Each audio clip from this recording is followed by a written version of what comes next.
Who, by the way, Jared Kiso for Wolverine. Anyway. I'm going to keep campaigning for that one. He's never going to get it, but I would love to see a Canadian play a Canadian role. Anyway. Instead of an Australian. Yeah.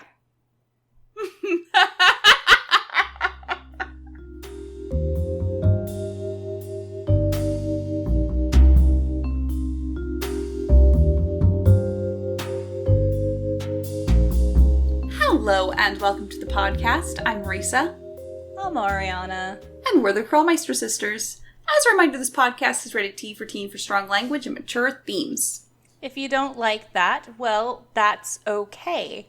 You can get on out of here and go find another podcast about Nancy Drew that's family friendly.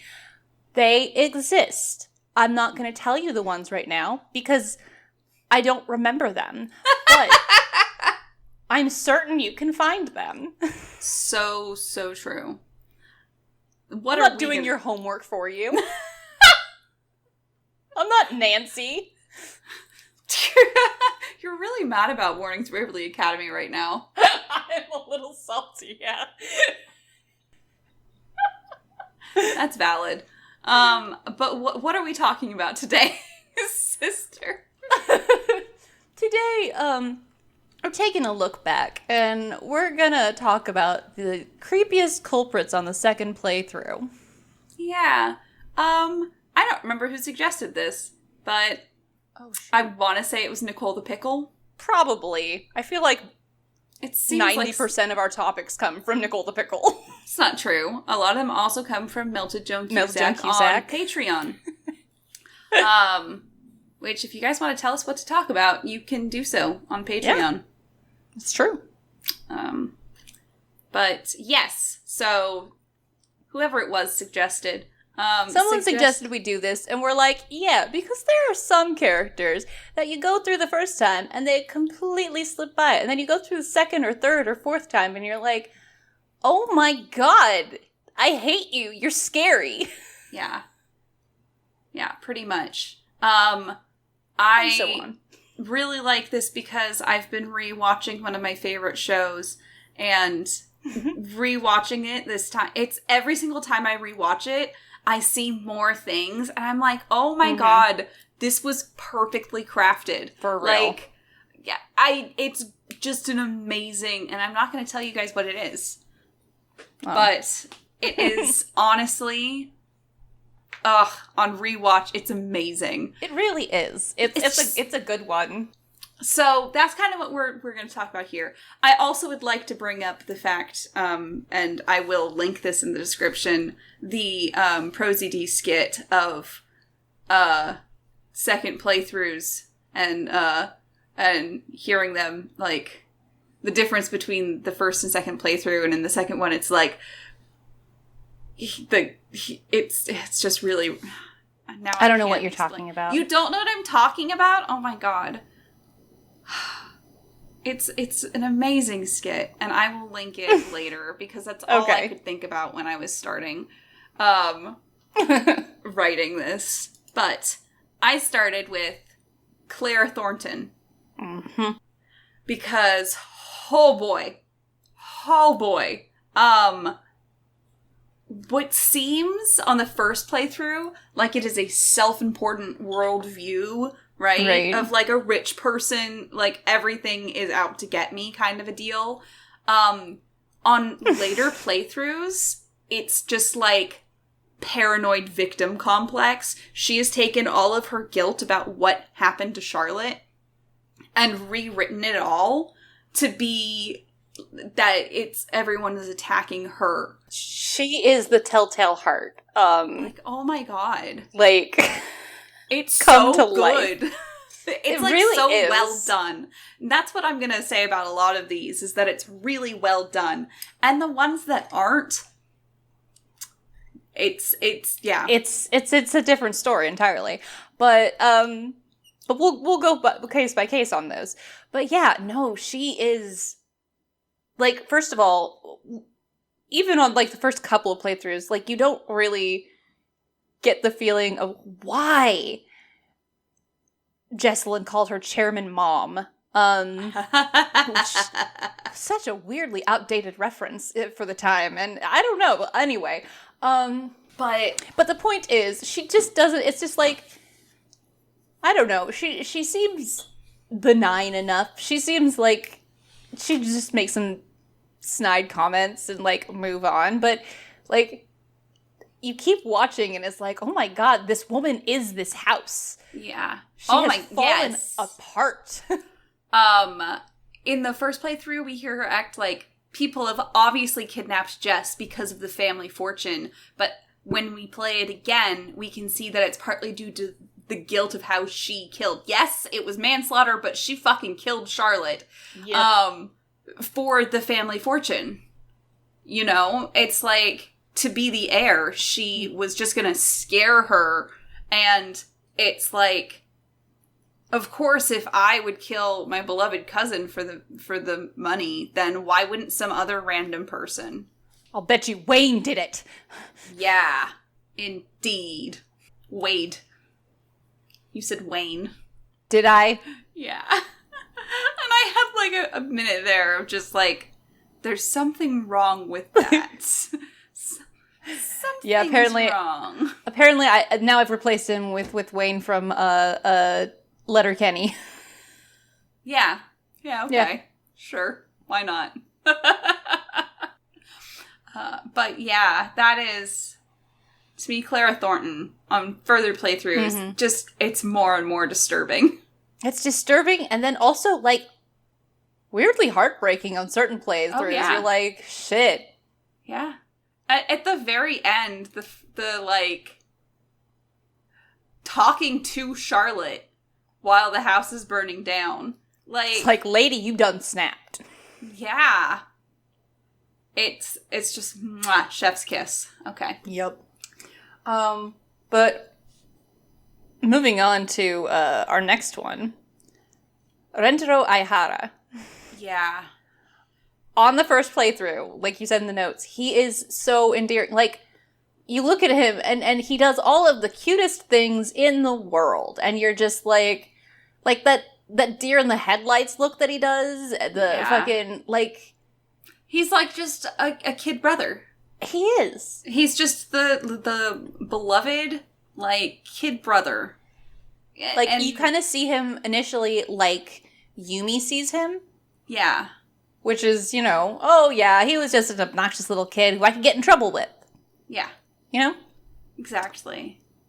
And then you learn all that he's doing, and it's like, is he even that? Or is it just like a fucking carefully constructed persona of being absolutely harmless and just being awful and gaslighting and how much of him is even real? How much of Suki was just trying to get his girlfriend to leave, and like, yeah, like, was Suki even a good gift to begin with? I don't understand. Like, there's so much there. Yeah. It's just, it ends up being almost nefarious. You know, all of those things where he's like, oh, wow, you're still here? Oh, should I even get to know you? Or are you just going to leave like everyone else? Like, he's poisoning the well as, like, hard as he can here. To just get in and just kind of try and get under her skin before she even realizes that there's an attack. And then he tries to drown her. Like, motherfucker. Yeah. Apparently, I can, you know, I can get behind gaslighting, but I cannot get behind fucking trying to drown us. I don't think it's supposed to be that was on purpose, but drowning is a terrible way to die. It's not pleasant. It's like one of the worst ways to die. Like, as two people who have almost drowned. It's not a fun time. I gotta say. It's one of the most miserable experiences of my entire life. still have nightmares about it. I have nightmares from mine and from you. I'm sorry. No, it's... We learned the importance of Riptide. For real. But, we were talking about Rentaro. We were, but he does try to drown us, so he does try I feel to like we drown stayed us. pretty on topic. Yeah. But seriously? Yeah. Like, it's terrible, and, like, he's terrible and creepy, but they put breadcrumbs throughout, so on a second, third, fourth playthrough, there's just so much more to keep noticing, like, of things that you're not going to get everything on the first go. Mm-mm. But on later playthroughs, you see and hear things, and, like, he tells you to go to a specific, like, pachinko machine to get more, like, hits or whatever. You know, words. Yeah. So it's like, I don't know, there's just all these different things that you see later, and it just hits. Yeah, honestly, he is one of the best written worst characters ever. Yeah. Yeah. Yeah. I feel like that's the best way to put him. As opposed to our next one. Taylor Sinclair. Jesus Christ. This man has killed before and he'll kill again. He'll do it.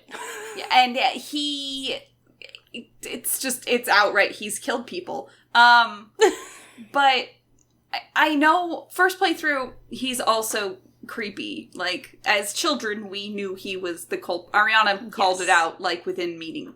I feel like it's the mustache. It's gotta be the mustache, right? Maybe. Also, we grew up being like, don't trust smiling men. Also, never go alone to a stranger's office. I think that was really, really, like, drilled into us as children. Right? Don't go with strange men to their office. That pretty much word for word definitely. What we were told. Probably. Don't go to a secondary location. Yeah, I mean, literally. But, okay, it gets even worse when you look into... And as a child, I didn't get most of this stuff. But as an adult, he's investing in a teenage girl's art because he knows that she has an artifact, and he is actively encouraging her to do this kind of art and make these kinds of choices. And just, he's manipulating this teenage girl into getting, like, oh my god. Jesus Christ. And then we also know that he fucking killed those old people whose thing went missing.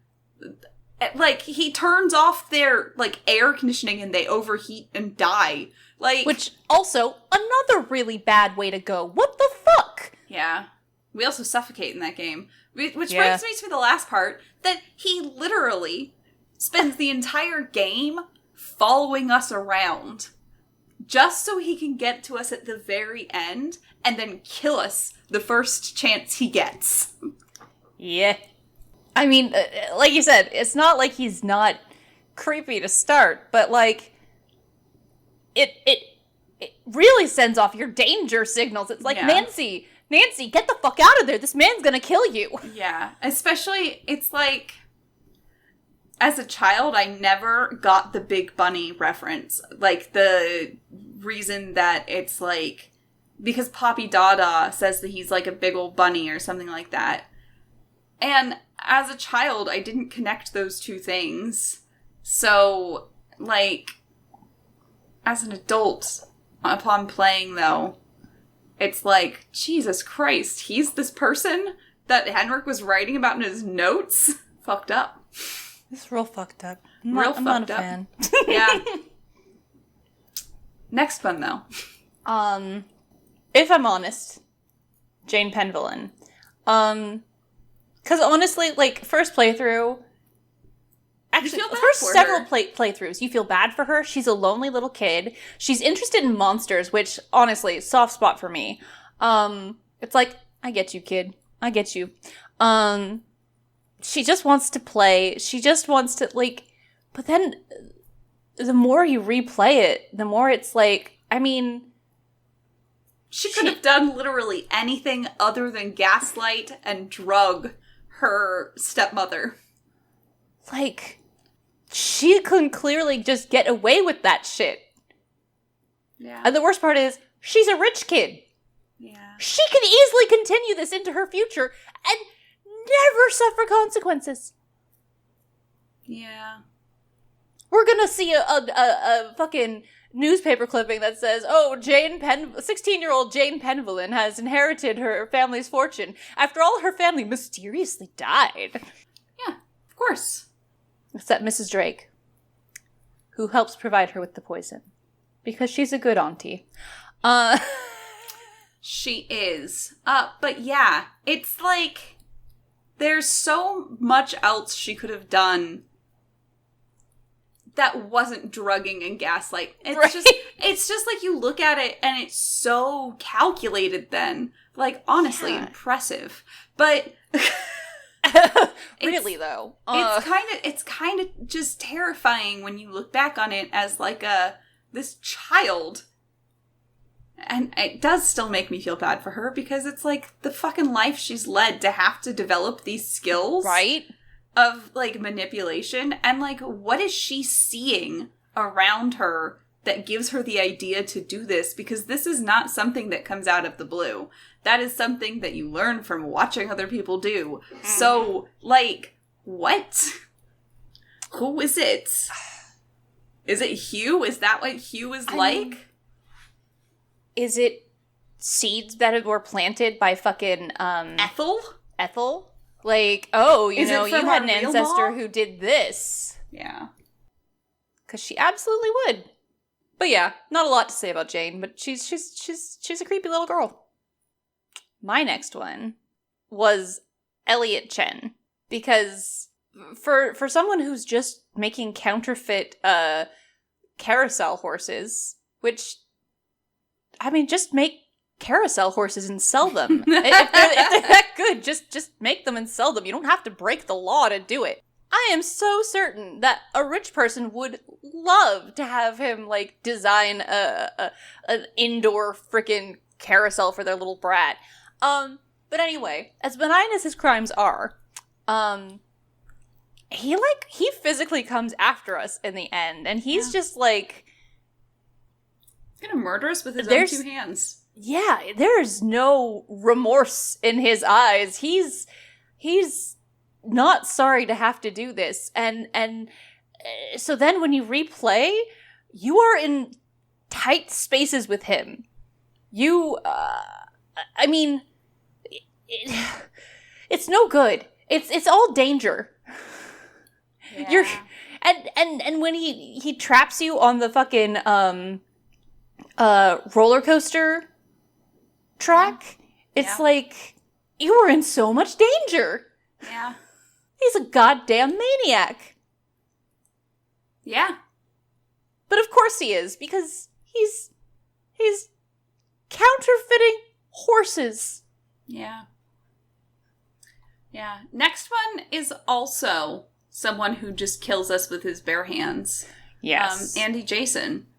That man was gonna snap our neck. No, he was just gonna strangle us to death. Honestly, yeah, that's what happens there if you don't.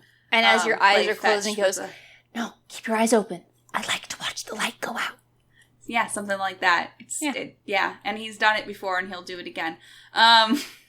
Like, there's a reason that fucking guy is somehow in charge of all of these, thugs. Yeah. He has choked one of them out in front of the others, and they went, okay. Yeah. We're good. Yeah. That's, he's awful. And then it's like all these we wouldn't want to go another time. Don't go to a secondary location.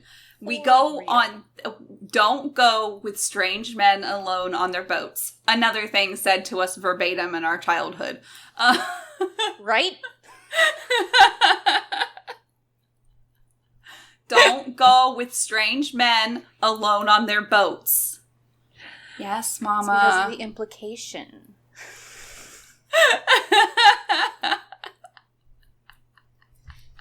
Ugh. But yes, Andy Jason, it's everything about him is already creepy. And then you know that he just fucking chokes you out. And you go alone with him on his boat twice.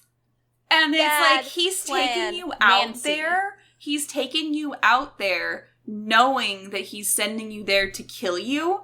And he doesn't just kill you to begin with. Like, he plays cat and mouse. Like, yeah. He has to get you into position. He could have easily just come up behind you while you're on the boat and just killed you. Exactly. He lets her get in. Like, oh my god, what It's a fucking power play. He gets off on it. That's just upsetting. Yeah. That's a great game. Great game. Great game.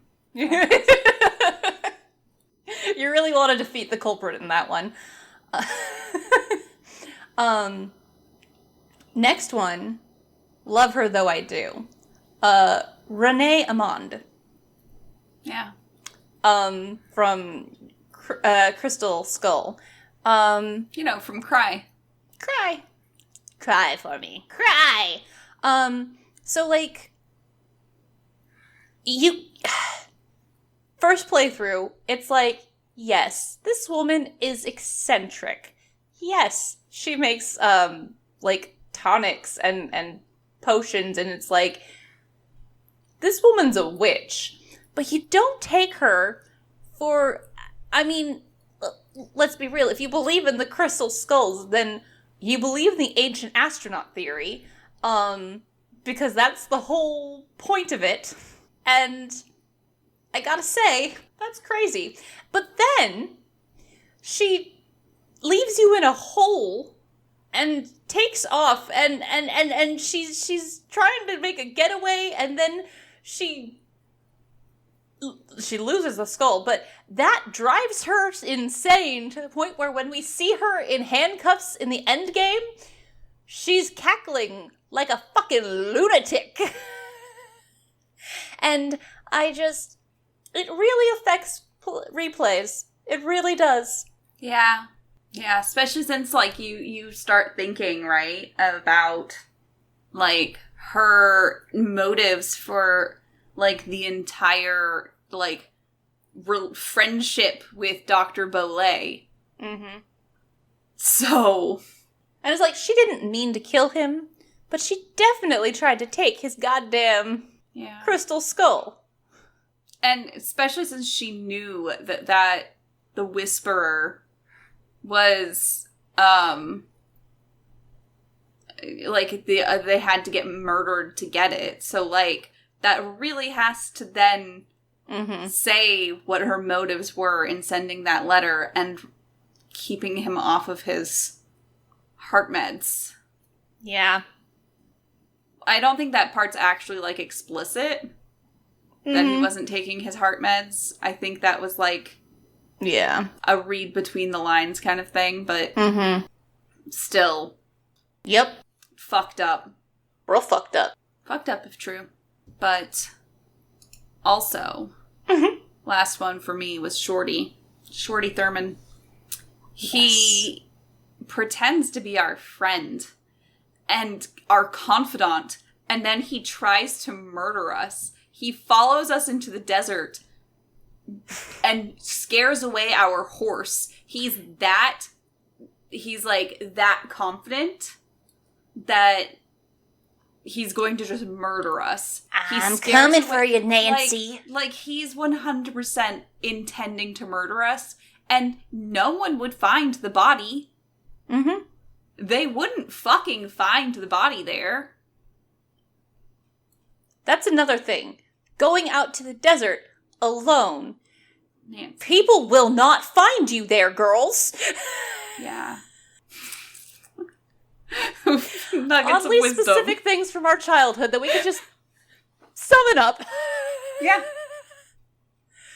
But yeah, no, and like, honestly, I definitely remember, I don't believe I suspected him the first time we played it. I think I went, I love my new gay best friend. Exactly. Like, I'm positive that's how I felt. I think for a while we thought it was Dave. Like, I think for most of the game we were like, not this guy. I don't trust this nice guy. Don't trust this man. But yeah. It's like the first playthrough, he's like kind of annoying, but he's our gossipy, bitchy, gay best friend. Like, we instantly connect over being nosy pieces of shit. Yeah. He openly is like, Nancy, you and I, we're the same. We like to gossip and we like to snoop. And Nancy's like, yeah, it's true. So it's like we're immediately besties. Yeah. And instead, he's trying to get us to leave. Like, he spends the whole game being like, Nancy, I'm at the end of my rope. If one more thing happens, I'm gonna leave. I'm too scared to be here. And it's like, man. You lying piece of shit. Exactly. We were friends, Shorty. I baked a cake for and you. You followed me into the desert with the intent to kill me for gold. For gold, Shorty. It's just gold. The gold standard hasn't been the same for decades, okay? But, yeah. Yeah. So, those are our 8 characters that we think are the creepiest culprits on a second playthrough. Ariana is dying. Gold! So, yeah. So, what do you guys think? Are there culprits that we're missing that are also creepy upon replay? Do you agree with us? Do you disagree? And you're like, nah, Andy Jason's fine. I love him. He's a stand-up guy. All he does is use an orca for fucking nefarious purposes. We really liked the word nefarious this episode. Nefarious is a great fucking Nefarious word. is a great word. So yeah, as a reminder. I'm Risa. I'm Ariana. And we're the Krolmeister sisters, and we're asking you guys to stay sleuthy.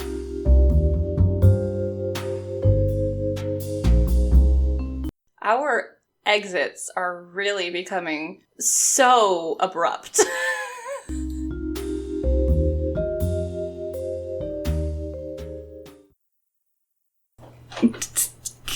Nancy, please. I'm trying to podcast. Nancy's like, I hear you talking about me. Please don't bite. Don't bite. She's biting the blinds.